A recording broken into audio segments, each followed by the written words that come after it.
আসসালামু আলাইকুম এভরিওয়ান, কেমন আছেন? আশা করি সবাই অনেক বেশি ভালো আছেন। আমি সেদিন আপনাদেরকে একটা গল্প শোনাচ্ছিলাম। পাশের বাসার ভাবির আমার স্বামীর জন্য ইলিশ মাছ রান্না করা। সেই গল্পের আজকে বাকি অংশটুকু বলবো।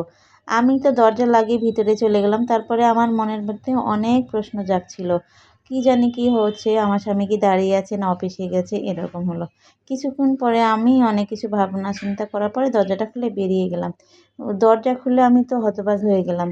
দেখছি তারা দুজনে পাশাপাশি দাঁড়িয়ে গল্প করছে। আমাকে দেখে পাশের বাসার ভাবি বলল, আরে ভাবি, আপনি যা দেখছেন তা আসলে সঠিক নয়। সে আমার ভাইয়ের মতো। আমি তো তাদের দিকে অবাক দৃষ্টিতে তাকিয়ে আছি আর ভাবছি তাদের পরকীয় সম্পর্ক আছে নাকি। আমি কি ভুল ভাবছি না আরও কিছু।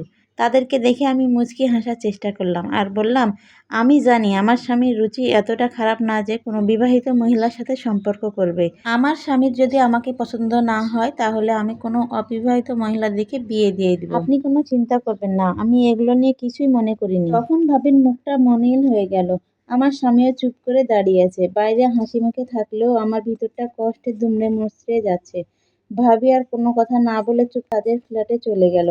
আমি চোখ বন্ধ করে নিজেকে স্বাভাবিক রাখার চেষ্টা করলাম। আমি রুমে আসবো এমন সময় দেখছি আমার স্বামী আমার হাত ধরে আছে আর বলল, অন্য মেয়েকে ভালোবাসা দেবার মতো তোমার স্বামী আমি না। তারপর আমি না দাঁড়িয়ে থেকে রুমে চলে আসলাম। রুমে আসার পরে নিজের অজান্তেই দু চোখ দিয়ে পানি গড়িয়ে পড়ল।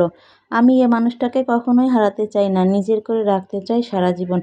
পরের দিন ছুটির দিন ছিল, সে বাসায় ছিল। গরুর মাংস রান্না করছিলাম। গরুর মাংস রান্না করার শেষে তাড়াহুড়া করে এক বাটি মাংস নিয়ে আমার স্বামীকে বললাম, আমি ওপরতলার ব্যাচেলর ভাইজান আছে না, সেই ভাইকে দেওয়ার জন্য নিয়ে গেলাম।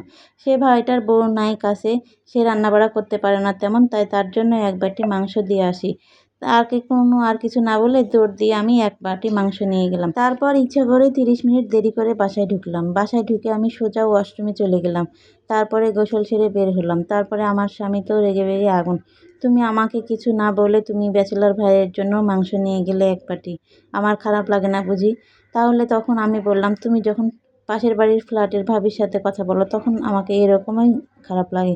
সে তখন আমার হাতটি ধরে বলল, আরে তুমি যেটা ভাবছো সেটা না, তোমার স্বামী তেমন না। আমি জানি আমার স্বামী কখনো এরকম কাজ করতে পারে না। সেটাই আমার খুব আত্মবিশ্বাস ছিল। এই বিশ্বাসে তোমার সংসার করছি।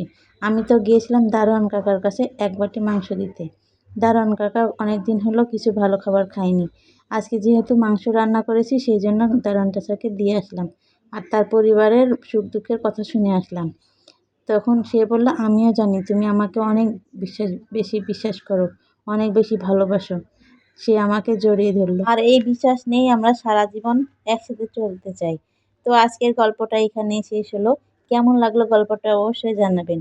আমি চাই কারো সংসার জীবনে অশান্তিপূর্ণ না হোক। কোনো কিছু ভুল বুঝাবুঝি হলে সেটা আলোচনার মাধ্যমে সমাধান করে সুন্দরভাবে সংসার করুন। এটাই আমি চাই। তো সবাই ভালো থাকবেন। আজকে আমি কি রান্না করেছিলাম সেটা তো দেখলেন, কেমন হয়েছে জানাবেন। সবাই ভালো থাকবেন। আল্লাহ হাফেজ।